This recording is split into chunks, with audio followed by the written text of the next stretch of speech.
Hello friends, and welcome of you in this video number 8 of our course building a website application.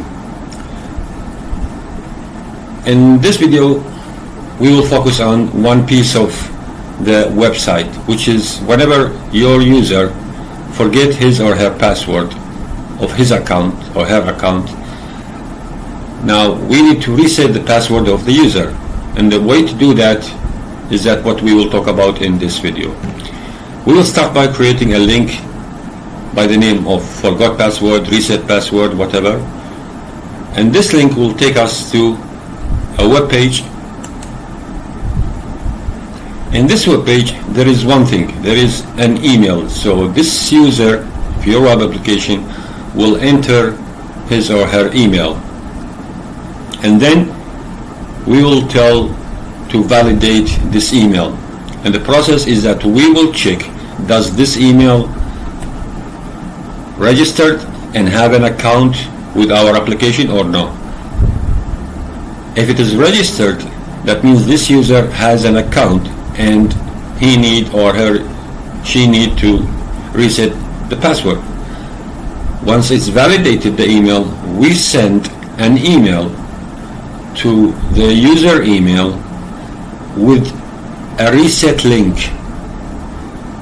When the user open his or her email and see this reset link, will click on it, and then it will be redirected back to the website, to the web application, to a page, another page. In that page there is a field where he can enter his new password, and then this new password will be persisted with the corresponding account, with his or her account, and then afterward the user can use his new resetted password. This is the entire process, and this is what we will talk about in this video. This entire process. In this video, the first part of it, we will talk about the first section, which is checking the email. This is what we will talk about in the first part of this video, is to validate the email of the user when he or she want to reset the password. Now, since this is a connection with the database, as you remember from our previous videos, this is a connection with the database because we need to query the database. Is this email entered, registered in the database or no? So since it is a connection with the database, we need to go all over with the same steps: the DAO implementation, model, repository, service, and then the service we will use it in the controller. This is the entire process because this is a connection with the database. And to check, the first step is that we need to put some method to check the email, see if it is this email already registered with in the database or no. Now the process to do that is that we create first a method to validate this email, to check this email exists or no, as we said. And it is very simple way. In the DAO implementation, we create this DAO which implements the check email DAO, and we create the constructor, the empty constructor, and we auto-wire the repository. We create a repository, a check email repository, which extends JPI repository. One of the methods in the JPI repository is this method, find by email, and this repository will query the database and give us a result. We will use the optional Java utility class, which is a very useful class in this case when you do checking whether yes or no. Okay, and we will use an object of this class as we have done before in here. So we will override this method which we have created in here, and we will use the object of the repository, find by email, and we see the email, is it validated or no, is it existing or no. Now this is the first part that we have said in here, validating the email exists or no. Now let's see the next step. We will go to the controller now. Obviously we will do the check email service, the same thing, the same method, and then we will do the service, and we will refer to it, the find by mail, to the DAO, as we have done before, as we have learned before. And the check email model, you will see in here, it's an entity, it's a model, and we will link it to the table of the users. Obviously, we will implement the serializable, and we will create few fields: the email, the reset token, and we will link it to the token DB. We will link it to this column. This column will save the details of the reset link that we will send to the email of the user. Okay? So the email and the reset token and the password. And I will tell you what is the password is later.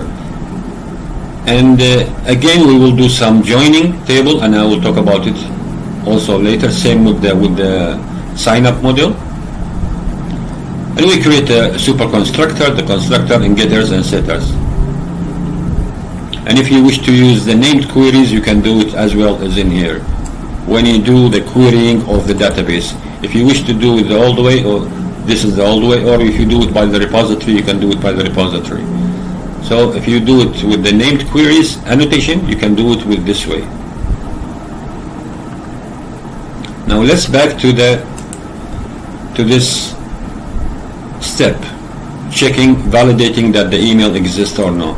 Now, if the repository tells us that this email exists, then we have to do something. This something is to create a reset link.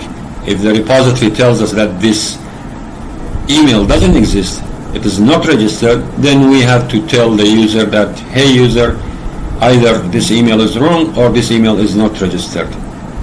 Now, where we do this after this first step, we will do it in the controller with this check email method, processing of check email.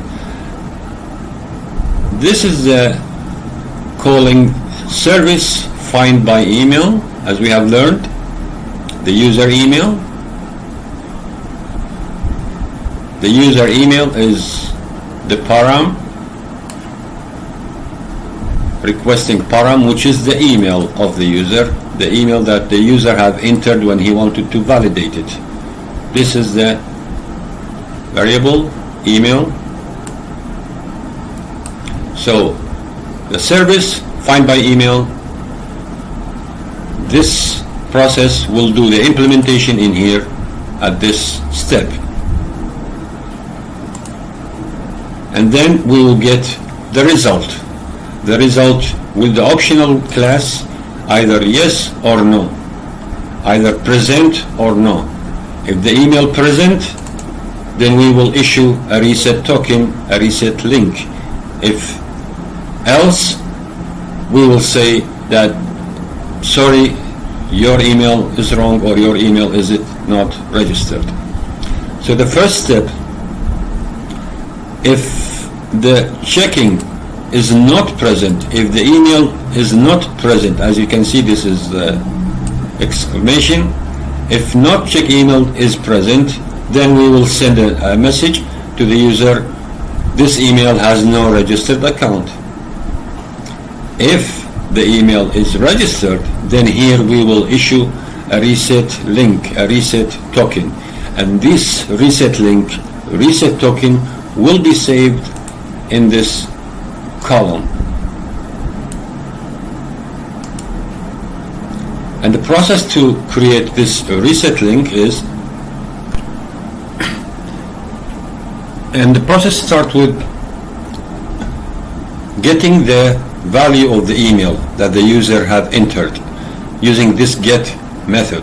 As you can see here, the method will give you the value of the email that the user has entered. The second step is this step. Some of you might saw that when he received a reset link, there is random characters and numbers in the link. This is the step where we create these random characters and numbers, and we link it to the email. We link it to the email, so both of them have to be concatenated. It's a very important step so that the database will know this link belongs to this email. This request of reset password belongs to this specific email. It's a very important step. Otherwise, how would the database will reset the password for which account? So we have to concatenate the random characters and numbers with the specific email that the user had specified. Once we have got this reset token, this reset link, we need to save it in the database. Where we save it, again, we save it in this column, in the token DB column. Once we have done that, there is one more step, is that we need to add to the reset link the website that the user is using, the web application that the user is using. And the way to do that, either by this way, using this format, servlet get schema, and you will add this and the name of the website, and then the reset link will be shown in here at your email, at the email of the user. Or we can use a more simple way, which we just add HTTP or HTTPS depending on the user application, and then the servlet gets server name. So HTTP, supposing info.prohorizon or prohorizon.net or whatever website, and after that comes in here it will come the random characters and numbers. This will be the entire reset link. The HTTP or HTTPS, the name of the website, the web application, and then the reset link, which represent the email and the random UUID. Now, once we have got this format, we need to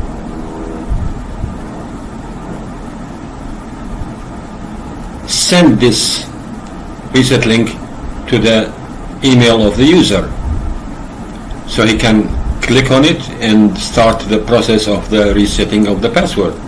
We can use the simple mail Java, which is one of the Java classes, a simple mail message. You will enter your web application, the web application. You will enter the date of the sending, which date.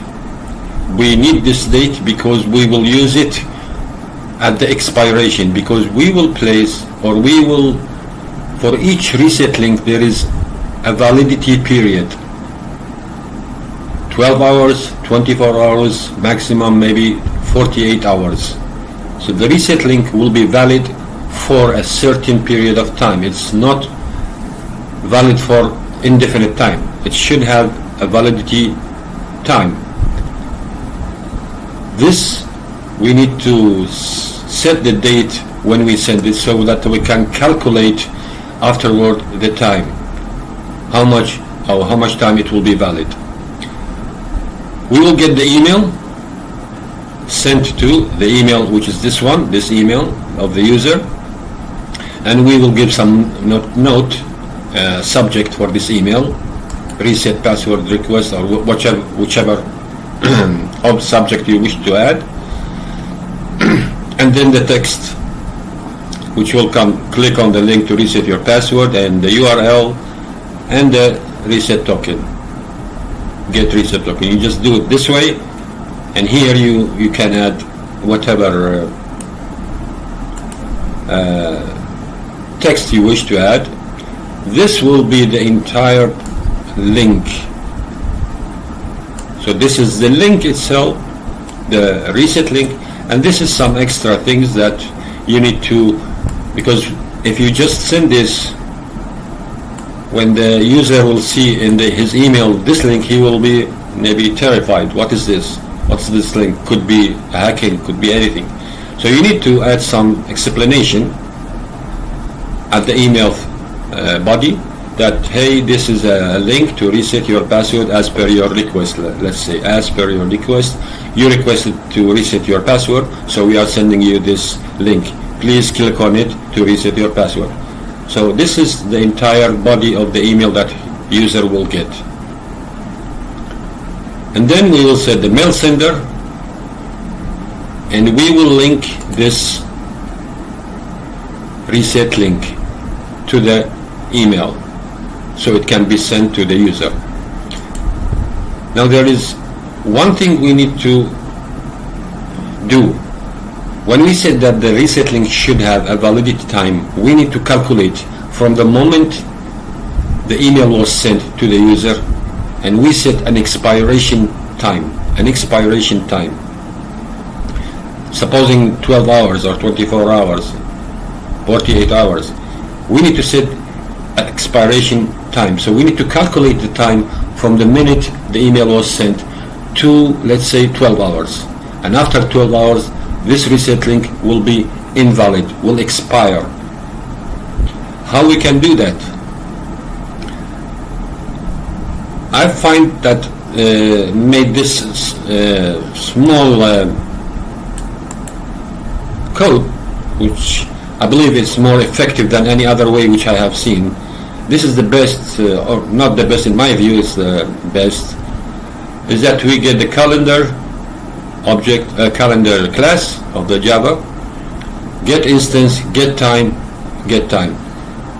This is the time at the moment of the sending, which is here, at the moment of the sending.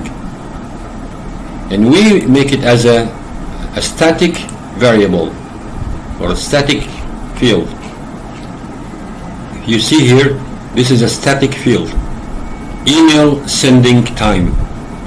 This will give us the exact time when the email was sent. So I thought that this is, in my opinion, this is the best way to find the time when the email was sent. Once this process is done, then a message will show up here that a reset password link has been sent to the email. This way the user will know that he will receive an email of a reset password. This is the entire password. This is the entire process to create the reset link. Now, this thing, we will use it in a method that we will create in here. Validate reset password reset token. Why we need to validate it? Because we said if we set the validity time of the reset link for, let's say, 12 hours, after the 12 hours this reset token will not be valid. So we have to do something to prevent the user from using this reset link after the 12 hours. And the way to do that is by using this method. This method takes 3 arguments: the email, the reset token, and the expiration. The expiration is what I told you is the time that this reset link will remain valid and the user can use it. And to do that, this method, there are 2 things. Either sometimes the token, the reset link is invalid, some wrong with the structure of it, or the reset link is expired. which means the time that we have set it to validity is expired. So there are two things. Either the token itself, the structure of the token is wrong, or the token, the reset link is validity time is expired. This is the way to validate the structure of the reset link, and this is the way to validate the validity time of the structure. You see here, when we do the calculating the time, calculating the validity time, we will use this mail signed up time, which we have created in here, which is the start time when the email was gone to the user, when we sent the reset link to the user. This is the time.